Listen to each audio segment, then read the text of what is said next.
اعوذ باللہ من الشیطان الرجیم بسم اللہ الرحمن الرحیم۔ معزز ناظرین السلام علیکم ورحمۃ اللہ وبرکاتہ۔ آج ہم ماہ سفر المظفر کے حوالے سے گفتگو کرنے کی کوشش کریں گے۔ ماہ سفر اسلامی مہینوں میں یعنی قمری جو مہینے ہیں، کیونکہ اسلام کے جو مہینے ہیں یہ قمری مہینے ہیں، چاند کے حساب سے چلتے ہیں، تو یہ دوسرا مہینہ آتا ہے، اس کو سفر المظفر کہا جاتا ہے۔ سب سے پہلے تو یہ بات ذہن نشین کر لیں کہ جو اسلامی مہینوں کے نام ہیں، محرم، صفر، ربیع الاول، ربیع ثانی، یہ جتنے بھی 12 مہینوں کے نام ہیں، یہ قدیم عرب میں یعنی حضور نبی کریم صلی اللہ علیہ وآلہ وسلم کی آمد سے پہلے عرب کے لوگوں نے باقاعدہ ان کے نام رکھے ہوئے تھے، اور یہ نام وہی نام چلتے آئے ہیں، اور آگے اسلام نے ان کو اڈاپٹ کر لیا، اور وہی نام ہمارے اسلامی مہینوں کے ہیں، اور اسلام بھی اسی حساب سے یعنی کہ ان کا نظام چل رہا ہے۔ یہ نام اسلام کے بعد کے نام نہیں بلکہ اسلام سے پہلے کے نام ہیں، یعنی حضور نبی کریم صلی اللہ علیہ وآلہ وسلم کہ دنیا میں تشریف لانے سے بہت پہلے یہ نام واضح ہو چکے تھے، اور عربوں نے مختلف وجوہات کی وجہ سے ان کے نام رکھ دیے تھے۔ اسی طرح سفر کا جو مہینہ ہے، اس کے جو لغت کے اعتبار سے معنی دیکھے جائیں کہ لغوی معنی کیا ہے، تو لغوی معنی اس کے ہیں کہ خالی ہو جانا، بھوکا ہونا، خالی ہاتھ ہونا، یہ اس کے معنی عرب میں لیے جاتے تھے۔ لیکن جو مشہور معنی لیے جاتے ہیں وہ یہی ہے کہ سفر کا مطلب ہے خالی ہو جانا۔ خالی ہونے سے مراد عرب یہ لوگ یہ لیتے تھے کہ وہ لوگ ذی القعدہ، ذی الحج اور محرم الحرام میں، یہ مہینے ان کے نزدیک بھی، کیونکہ دین ابراہیم کی کچھ باقیات موجود تھی، اور ان کے ہاں بھی یہ جو مہینے تھے یہ مبارک مہینے تصور کیے جاتے تھے۔ ان مہینوں میں جنگ و جدال منع ہوتا تھا، لیکن جو ہی محرم ختم ہوتا، سفر شروع ہوتا، تو وہ شکار کے لیے نکل پڑتے، اپنی جو ان کی جنگیں ادھوری ہوتی ان کو مکمل کرنے کے لیے نکل پڑتے، جنگ و جدال کے لیے چل پڑتے، سفر کے لیے چل پڑتے، تو وہ اپنے گھروں کو خالی کر دیتے تھے۔ یعنی سفر کا چاند نظر آتے ہی گھر عرب میں خالی ہو جایا کرتے تھے، لوگ سفر پہ نکل جایا کرتے تھے۔ اس وجہ سے اس ماہ مبارک کا نام سفر رکھا گیا ہے۔ دوسری طرف مشرکین مکہ کے نزدیک جس طرح انہوں نے آہستہ آہستہ دین ابراہیمی کی اور عیسیٰ علیہ السلام کی جو تعلیمات تھی اس کو ختم کر دیا تھا، مختلف قسم کی بدعات اور مشرکانہ عقائد ان کے اندر راسخ ہو چکے تھے، تو ان میں سے ایک یہ عقیدہ بھی ان کے اندر راسخ ہو گیا تھا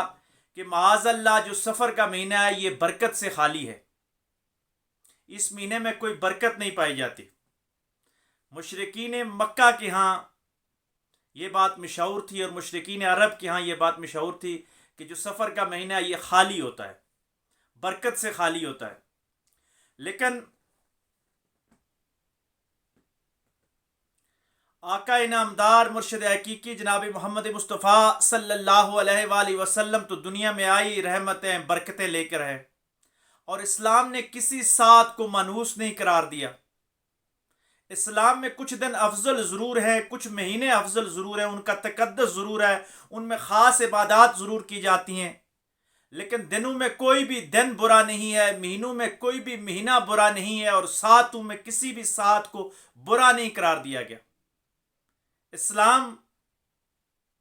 مضبوط عقائد کا دین ہے، یہ اللہ پہ توکل کرنے کا نام ہے، اور مسلمان کا یہ یقین ہوتا ہے کہ اللہ کے حکم کے بغیر کچھ بھی نہیں ہو سکتا۔ اس لیے مسلمانوں کے نزدیک کسی قسم کی بھی توہم پرستی یا مشرکانہ عقائد کی کوئی گنجائش نہیں ہے۔ بخاری شریف کی حدیث ہے کہ حضور نبی کریم صلی اللہ علیہ وآلہ وسلم نے فرمایا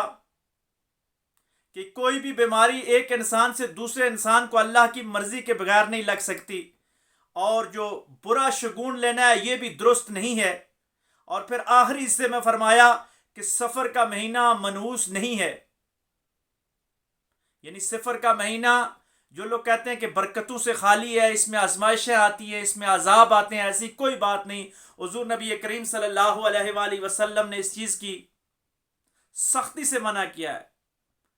اور حضور علیہ الصلوۃ والسلام نے فرمایا کہ سفر کی کوئی حقیقت نہیں،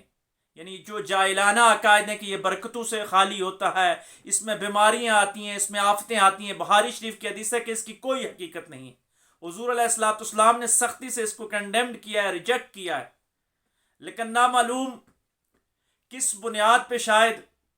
ہو سکتا ہے تاریخی طور پہ ہندوستان کے مشرکین اور عرب کے مشرکین میں کوئی بات مشترک ہو،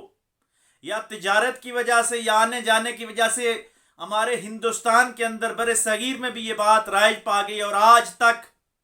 یعنی اسلام آئے ہوئے 14 صدیوں سے زائد کا عرصہ گزر گیا، لیکن بر صغیر میں آج تک سفر کے مہینے کو عوام الناس میں منحوس سمجھا جاتا ہے، معاذ اللہ۔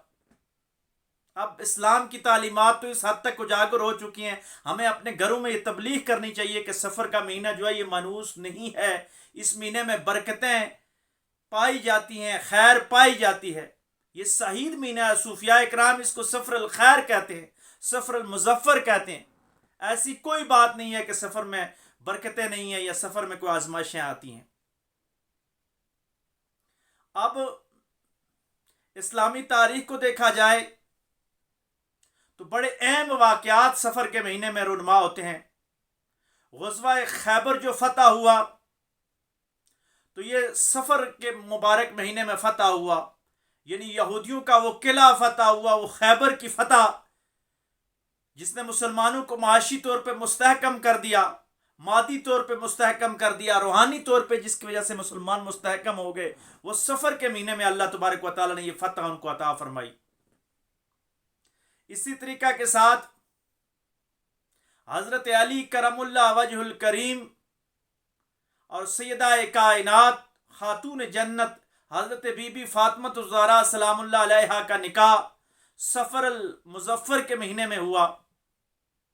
ہجرت کے پہلے سال یا دوسرے سال میں سفر کے مہینے میں حضرت فاطمہ کا نکاح ہوتا حضرت علی کے ساتھ۔ اگر یہ مہینہ برکتوں سے خالی ہوتا، اگر یہ مہینہ منحوس ہوتا، تو کیا آقا دو جہاں صلی اللہ علیہ وآلہ وسلم اپنی لاڈلی بیٹی کا نکاح سفر کے مہینے میں کرتے؟ کبھی بھی ایسا نہیں ہو سکتا کہ آقا علیہ الصلوۃ والسلام سفر کے مہینے میں نکاح کر کے لوگوں کو یہ پیغام دیتے ہیں۔ اس لیے ایسا ہوا کہ حضور علیہ الصلوۃ والسلام کو معلوم تھا کہ اللہ کی ہر ساتھ میں برکتیں ہیں، اور آقا علیہ الصلوۃ والسلام کے اس عمل سے تو اس میں اور برکتیں ہوگی۔ میں سمجھتا ہوں کہ اگر کوئی اس نسبت کے ساتھ اپنا نکاح سفر کے مہینے میں کرتا ہے کہ سفر المظفر کے مہینے میں حضرت علی کرم اللہ وجہ الکریم اور حضرت فاطمہ الزہرا سلام اللہ علیہا کا نکاح ہوا، تو اس کے نکاح میں برکتیں زیادہ ہوں گی، کیونکہ اس نے اپنے نکاح کی نسبت جنتی خاتون کے سردار اور علم کے جو دروازے ہیں ان کے ساتھ منسوب کر دی ہے۔ سب برکتیں میں سمجھتا ہوں شادیوں کے تو اسی مہینے میں آ گئی کہ کائنات کی سب سے بڑی شادی اسی مہینے میں سر انجام پائی۔ حضور نبی کریم صلی اللہ علیہ وآلہ وسلم کی ایک اور حدیث ہے، مشکات شریف کی حدیث ہے، عبداللہ ابن مسعود راوی ہے کہ حضور علیہ الصلوۃ والسلام نے فرمایا کہ بدشگونی جو ہے یہ شرک ہے۔ اسلام کسی قسم کا برا شگون لینے سے منع کرتا ہے کہ پرندہ آ کے گھر کے سامنے بیٹھ گیا، بلی آگے سے گزر گئی، کالی بلی گزر جائے یا پیلی بلی گزر جائے، اس سے اللہ کی جو تقدیر ہے اس پہ کوئی فرق نہیں پڑتا۔ اقبال نے خوبصورت بات کی تھی کہ مومن تو فقط ہے احکام الہی کا پابند۔ ہمیں ہر حال میں اللہ کے احکام کی پابندی کرنی ہے، حضور علیہ الصلوۃ والسلام کی شریعت کی پابندی کرنی ہے، آقا علیہ الصلوۃ والسلام کی سنتوں پہ چلنا ہے۔ بس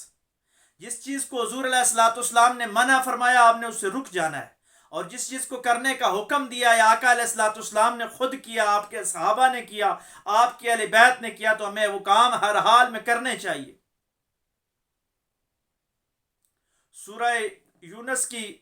آیت نمبر 107 میں اللہ تبارک و تعالیٰ فرماتا ہے کہ جو بلائی تمہارے نصیب میں لکھی ہے وہ ضرور تمہارے نصیب میں آئے گی۔ اللہ تبارک و تعالیٰ نے جو بلائی تمہارے ساتھ کرنی ہے وہ ضرور ہو کے رہے گی، کوئی چیز اس کو روک نہیں سکتی۔ تو لہٰذا اس مہینے میں کسی قسم کی بھی توام پرستی کا شکار ہو جانا، یا ذہنی طور پہ اپنے آپ کو اس حد تک بائنڈ کر لینا کہ میں اس مہینے میں بیمار ہو جاتا ہوں، مجھے اس مہینے میں کاروبار میں نقصان ہو جاتا ہے، میری شادیوں میں اس مہینے میں برکت نہیں ہوتی، اگر بچہ ہو گیا تو اس میں برکتیں نہیں ہوں گی. ایسی میرے بھائیوں کوئی بات نہیں ہے. خدا کے لیے اس چیز سے نکلیے اور اس کی تبلیغ کیجئے، لوگوں کو بتائیے کہ اب تو 14 صدیاں گزر گئی اسلام کو آئے ہوئے، بر صغیر میں بھی اسلام آئے ہوئے کافی عرصہ گزر گیا ہے، یعنی صدیاں بیت گئی. کہاں وہ 712 میں یہاں اسلامی سلطنت کی باقاعدہ بنیاد تقریباً پڑنا شروع ہو جاتی ہے، اور کہاں آج 2021 آ گیا. ابھی بھی اگر ہم وہ مشرکین مکہ جیسے عقائد کا سامنا کرتے ہیں اپنے گھروں میں کہ سفر کے مہینے میں ہم نکاح نہیں کرتے، شادیاں نہیں کرتے، سفر پہ نہیں جاتے، خوشی کا کوئی تہوار نہیں مناتے اس نیت کے ساتھ یا اس وہم کے ساتھ کہ شاید کوئی نقصان ہو جائے گا، تو پھر ہم بہت گمراہی کا شکار ہیں. ہمیں اللہ تبارک و تعالیٰ سے مدد مانگنی چاہیے، حضور علیہ الصلوۃ والسلام کی سنتوں پہ عمل کرنا چاہیے اور خالص توحید اور رسالت پہ عمل کرنا چاہیے. شاہ عبداللہ محدث دہلوی رحمۃ اللہ علیہ نے اشاعت اللمعات میں واضح طور پہ یہ بات لکھی ہے کہ سفر کے مہینے میں بلاؤں کے اترنے کی کوئی حقیقت نہیں ہے، کسی قسم کا بھی کوئی تعلق نہیں ہے. جب اتنے زیادہ بزرگان دین، صوفیاء کرام اور سب سے بڑھ کر پیغمبر اسلام جناب محمد مصطفیٰ صلی اللہ علیہ وآلہ وسلم کی حدیث، جو حدیث کی مسند ترین کتاب بخاری شریف میں موجود ہے کہ سفر منحوس نہیں ہے، اس کی کوئی حقیقت نہیں ہے، تو پھر ہم آقا علیہ الصلوۃ والسلام کی باتوں کو چھوڑ کر لوگوں کی باتوں پہ کیوں یقین کرتے ہیں؟ امید کرتا ہوں کہ میرے آج کے اس پیغام کو آپ آگے دوسروں تک بھی شیئر کریں گے، لوگوں تک پہنچائیں گے اور عوام تک اس حقیقت کو پہنچائیں گے. اور اس پروگرام کے حوالے سے یا اس ٹاپک سے ریلیٹڈ اگر کسی قسم کا بھی کوئی سوال ہو، کسی کے ذہن میں کوئی اشکال آ رہی ہو، کسی قسم کا بھی کوئی سوال آپ کے ذہن میں آ رہا ہو، تو کمنٹس کر کے، کال کر کے، ایس ایم ایس کر کے، جس انداز سے بھی آپ رابطہ کر سکتے ہیں ضرور پوچھیے گا. انشاءاللہ العزیز میں آپ کے اس سوال کا ضرور جواب دوں گا اور اپنی اس گفتگو کا ذمہ دار رہوں گا. وآخر دعوانا ان الحمد للہ رب العالمین.